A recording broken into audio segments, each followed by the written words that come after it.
Alors, Dominique, bienvenue. Merci beaucoup. Je te remercie d'avoir accepté l'invitation à mon bureau. C'est une fantastique expérience que de retourner voir les élèves qu'on a formés et qui maintenant réussissent de façon si spectaculaire. Merci. Je suis à la fois ravi et honoré que tu es ici aujourd'hui, mais encore plus que j'ai eu la chance de t'avoir à mes côtés lorsque je me suis embarqué dans cette aventure passionnante dans le domaine de la procréation assistée il y a presque 20 ans. Presque 20 ans. Presque 20 ans. Et la vérité, c'est que tu m'as changé vraiment la vie, parce qu'au début, je voudrais faire une sous-spécialisation dans le domaine de chirurgie cœlioscopique. Et finalement, je suis devenu médecin de la reproduction. Je me souviens encore comme si c'était hier. Quand tu es venu me voir à Genève, j'étais le chef de la médecine de la reproduction à Genève, et j'ai dit, mais malheureusement, j'ai accepté le poste à Paris. À Paris. Tu as dit, ça fait rien, je vais venir, et tu es venu à Paris, tu as continué à travailler à Paris. Et quand on était à Paris, toi, tu étais, on dit en français, la coqueluche. Tu étais le meilleur médecin des patientes. Merci. Et moi, j'avais de la peine, parce que tout le monde adorait ta force, ta protection et ton encadrement des patientes. Et ça a été fantastique. Et aujourd'hui, 20 ans plus tard, presque 20 ans plus tard, c'est fantastique pour moi de voir comment tu as réussi. Le métier permet, le plus gros bénéfice de ce métier, c'est de former des gens. Et la plus grande chance, c'est de voir quand les élèves deviennent grands, plus grands que celui qui les a formés, beaucoup plus grands, et réussissent si bien. Merci beaucoup, vraiment. Alors, est-ce que tu peux nous parler un peu de ton expérience dans le domaine de procréation assistée et d'influence qu'elle a eue sur toi en tant que médecin en général? Alors, mon expérience, elle remonte à avant, il y a longtemps. Elle remonte quand j'ai été formé, j'ai fait ma résidence et mon fellowship à Los Angeles, à UCLA. Et c'est le moment, en fait, où la fécondation in vitro a été inventée. Alors, au début, les seuls traitements qu'on avait, c'était la chirurgie, c'était les inséminations. Et la fécondation est arrivée. La personne qui m'a formé, c'est le professeur Meldrum à Los Angeles. Et il a développé un centre de filles avec d'excellents résultats. Et il m'a appris une chose, les détails. Et moi, je t'ai transmis ce message. The devil is in the detail. C'est les détails qui comptent en fécondation in vitro. Aujourd'hui, la fécondation in vitro est le traitement de base de toutes les infertilités.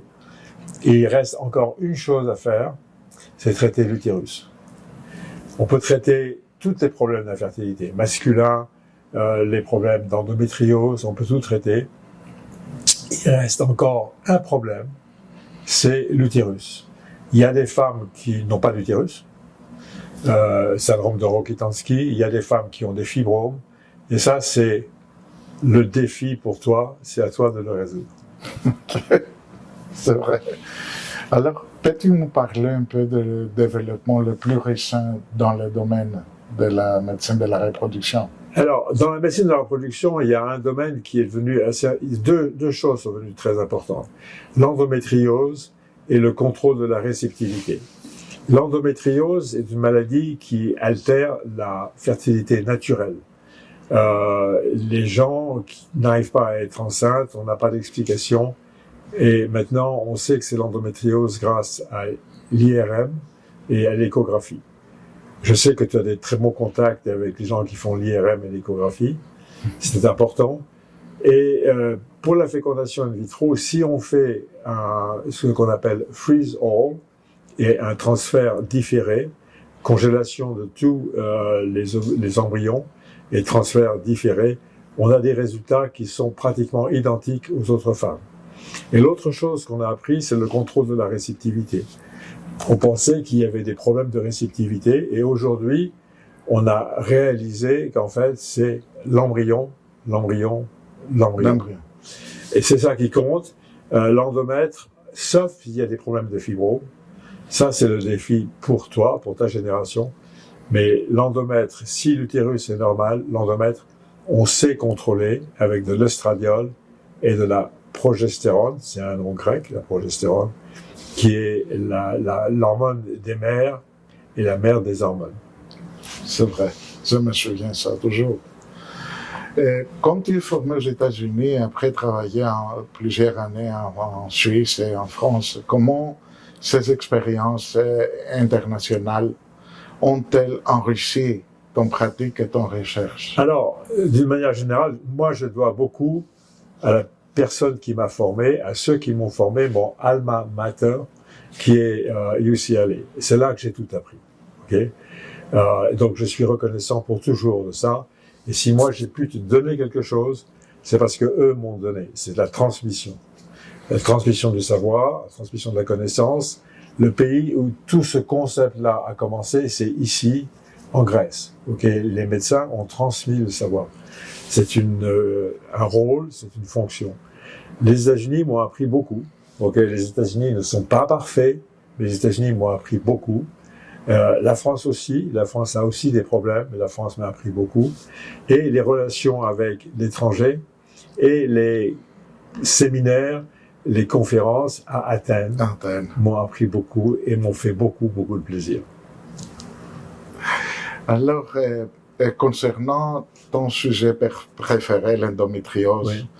Quel est actuellement l'impact sur la qualité et la quantité des ovules et comment cela affecte les résultats de la fibre? Alors, il y a deux choses différentes. Il y a les ovules in vivo et les ovules in vitro. In vivo, les ovules sont contaminés par l'inflammation de la cavité pelvienne. Mais dans la fécondation in vitro, on évite ça. La fécondation in vitro permet d'obtenir les ovocytes directement dans l'ovaire et de les inséminer à l'extérieur du corps. Et en principe, la qualité de l'ovocyte n'est pas trop modifiée. Après, il faut les transférer, mais le problème, c'est que si on fait un transfert frais, la qualité n'est pas bonne. Donc il faut faire freeze all. Maintenant, grâce notamment aux travaux qui ont été faits en Espagne sur la vitrification, on peut avoir la congélation des embryons avec un résultat qui est presque 100%. Donc il faut faire la congélation et le transfert plus tard, après un cycle œstrogène et progestérone. Ok. Moi, je sais bien l'histoire, mais pouvez-vous nous dire plus sur votre intérêt spécifique pour la fibre avec don de ovules et les découvertes que vous avez faites sur la réceptivité endométriale? Alors, ça, c'est une excellente question, et pour moi, c'est une question qui est très chaude d'émotion. La fécondation in vitro a été inventée pour les femmes qui ont des problèmes de trompe. Et presque 3 ou 4 ans après la première fécondation in vitro, en 78, on a fait le don d'ovocytes dans 2 pays en même temps, en Australie et en Israël. Et parce qu'on fait la fécondation in vitro, donc on peut prendre les ovocytes ici, on peut prendre le sperme chez le mari et transférer chez la femme qui est infertile. Le défi au départ était de pouvoir rendre une femme qui n'a pas d'ovaire réceptif aux embryons. Ça, c'était le grand défi. Et à la surprise de tout le monde, le traitement œstrogène-progestérone a marché extrêmement bien. Tellement bien qu'aujourd'hui, on utilise les mêmes protocoles qu'on a conçus pour la don d'ovocytes, on les utilise aussi pour le transfert des embryons congelés chez les femmes. Le don d'ovocytes, c'est un miracle. Okay? Il y a des couples qui n'auraient pas d'enfants, qui peuvent avoir des enfants grâce au don d'ovocytes. Après, ils ont un enfant. Si l'enfant est un garçon, quand l'enfant a 10 ans, quel est le problème? C'est pas le don d'ovocytes. Le problème, c'est, si c'est un garçon, quand il a 10 ans, c'est il fait rien à l'école. Donc c'est un problème de parents. Les gens sont parents. La femme a porté l'enfant. Toi et moi, on ne portera jamais l'enfant. La femme a porté l'enfant. C'est un miracle, le don d'ovocytes. Malheureusement, le don d'ovocytes est entravé dans certains pays, notamment en France. En France, c'est autorisé, mais c'est pratiquement impossible. Ouais. Et La liste d'attente. à cause de la liste d'attente de la législation. Et les Français sont comme ça, ok? Ouais. Donc, heureusement, d'ailleurs, la Sécurité sociale en France rembourse une partie des traitements pour le don d'ovocytes à l'étranger. Et heureusement qu'on peut le faire à l'étranger, parce que le don d'ovocytes, c'est un miracle. Miracle. Et je suis tout à fait d'accord avec toi. Et comment voyez-vous l'avenir de la procréation assistée, en particulier maintenant que le problème démographique est grand dans toute l'Europe? Alors, Quel conseil donnerez-vous aux nouveaux couples qui ont eu la chance de voir ces vidéos? le problème de la fécondité dans le monde, c'est un problème qu'on découvre juste maintenant, mais qui existe depuis longtemps. Tous les continents, sauf un, ont un déclin de la population. Les pays où c'est le plus catastrophique, c'est la Corée du Sud, le Japon. Il n'y a plus que des vieux, des gens comme moi, plus que des vieux. Et la Chine, maintenant, est le deuxième pays en population après l'Inde. Okay? Donc, c'est un problème monumental. Il y a une équation qui s'appelle le gap entre le nombre d'enfants qu'une famille veut et le nombre d'enfants qu'ils ont au final. Okay? Donc, ils veulent 3, mais ils ont 2. Ils veulent 2, mais ils ont 1. C'est le gap. Il faut calculer ce gap. C'est important de l'enseigner à l'université. Et il faut savoir quelle est l'existence de ce gap. La France n'a pas un succès dans tout. Okay? Mais la France, pour le calcul de ce gap, a le gap le plus petit entre le désir d'enfant et les enfants réels. Et en réalité, nous devons nous focaliser là-dessus, c'est savoir comment est-ce que les familles se rapprochent du nombre d'enfants désirés. Si la fécondation se fait trop tard, il faut avoir recours à la fécondation in vitro. Il faut avoir recours à la fécondation in vitro largement, parce que la fécondation in vitro, ça marche. C'est pas comme quand j'ai commencé. Aujourd'hui, les taux de grossesse, 60-70%, ça marche. Et puis, il y a l'éducation à l'école, et puis il y a les mesures sociales. Il faut faire un soutien pour les crèches, pour les enfants. Il faut favoriser les familles. Si on n'a pas d'enfants, la population s'effondre. Okay? Quand on regarde l'Acropole, ils étaient là il y a 2000 ans. Si on fait pas attention, on sera pas là dans 2000 ans. Okay? C'est fondamentalement important. Et heureusement, la fécondation in vitro permet de compenser la question de vieillissement. Mais il faut aller plus loin, il faut en parler, il faut faire des colloques à Athènes. Pour discuter de ça, c'est très important. Merci beaucoup. Merci Yanis. C'est le plus grand plaisir, quand on a des cheveux blancs, c'est d'avoir des enfants. Tout ça que tu as fait pour moi et ma carrière. Merci. Merci.